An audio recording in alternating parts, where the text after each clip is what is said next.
सिद्धियाप्राण नक्षराय नमः लंकालंकारं सुनेनमगाम संतरूपदेनमगाम प्राप्ति संचारके वायुमाराय देवगे तन्नो मारुति प्रचोदयात् देवगे ओम राजाधिराज राजमार्तांड राजगंभीर वरद शत्रुघ्न श्रीरामिका देवी समेत श्रीरामपादा देवासुरंदर सुंदर आंजनेय स्वामी नमः पादारविंदमूले वेदोत्तम पुष्पांजलि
पराक्रमं ज्ञाच सगाशं विशेषतः सागरमेकनां महीं प्रगति गोपेन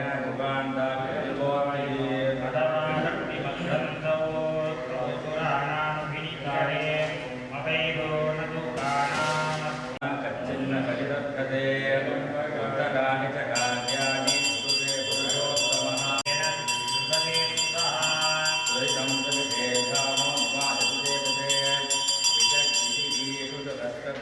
मित्राणि लभते मित्रैश्चाभ्यभिगम्यते कच्चित् कल्याणि मित्रश्च लिप्यते कच्चित् कुशलं भरतस्य च मन्त्रिमित्येन मानारः शोकेन राघवः लक्ष्ये पद्ममितः पदेन सर्वापदेशाद्रतच्चराच्यं मांसाभरण्यं धेनपदातम्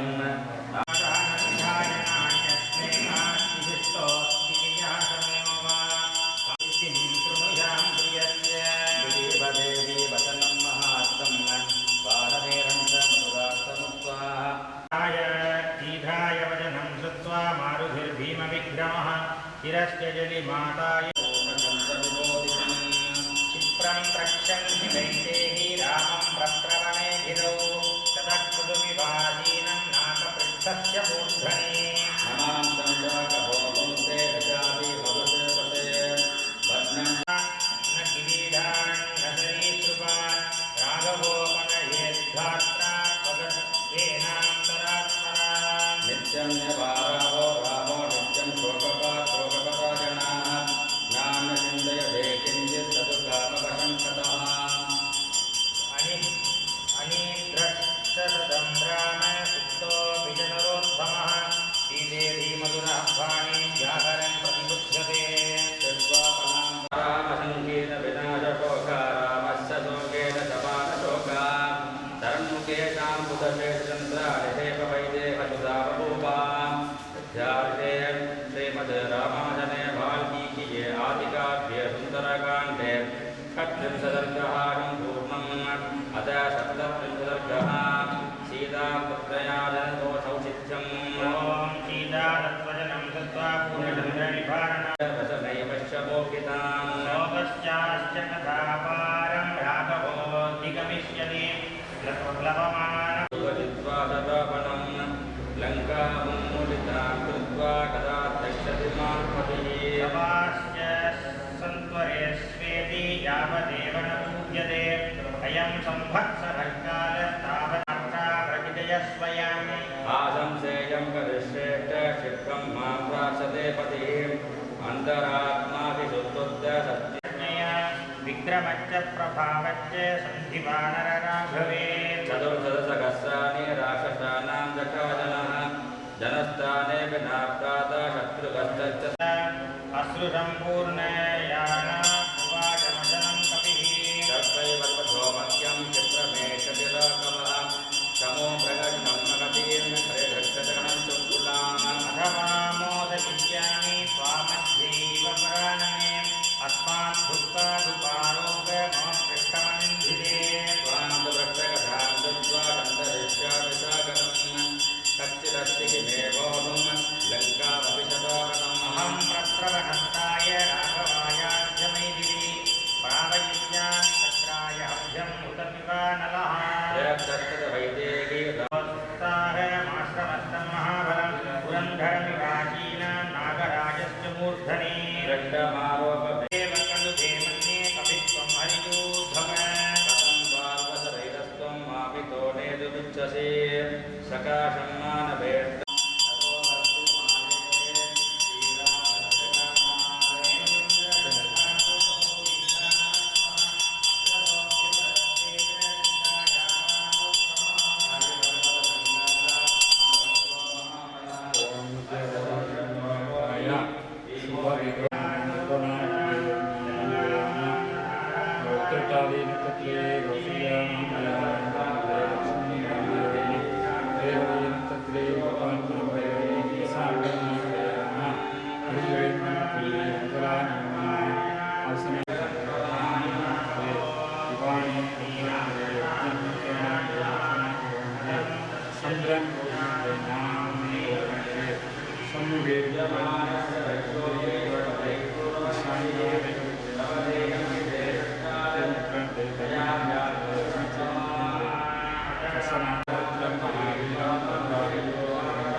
ब्राह्ममस्त्रं ददुष्यत अनिस्तु दक्षिणा क्षिप्त्वक्षर इत्यर्थसोऽब्रवीत् तदस्साक्षादिकाकस्य हिनस्यदिवसदक्षिणं तत्त्वा दक्षिणं नेत्रं प्राणे व्यपरिषक्षितः रामाय नमस्कृत्वा राज्ञे दशरथाय च विसृष्टस्तेन वीरेण प्रतिवेदस्वमालयम् मत्कृते गागमात्रे तु ब्रह्मवास्तं समूलितं तस्माज्जोपां हरेत्पक्ष शमशेतं मकीपते पुरस्समहोत्साहकृपामयिनरसः स्वयानादपदीनादश्चनाद इव दृश्यते आरुषदं चम्बरोदमस्मद्दावेव मारुस्मृतः जानामि त्वा महावेद्यं महोत्साहं महाबलं मारकारमक्षोभं गाम्भीर्यात् सागरोपमं वर्धारणं ससमुद्राय धरण्यावासपोपमम् एवस्तविदां श्रेष्ठ सत्यवान् गन्धर्वाणासुरानमुद्गणाः कामस्य समरे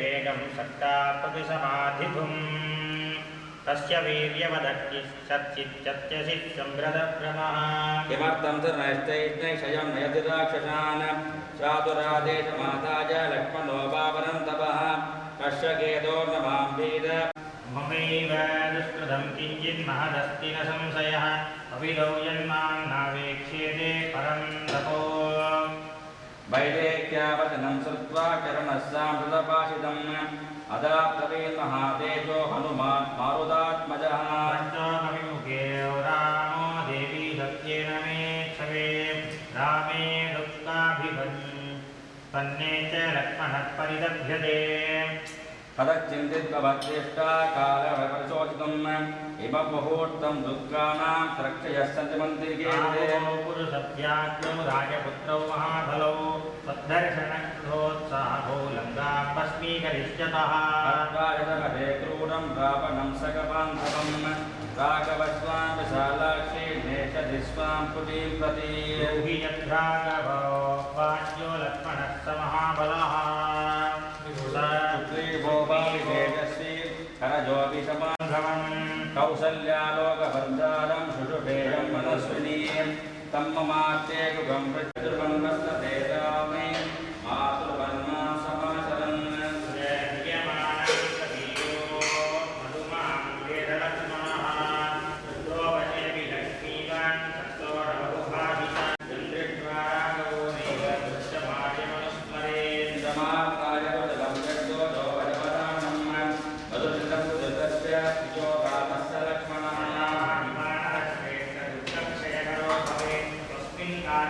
योगे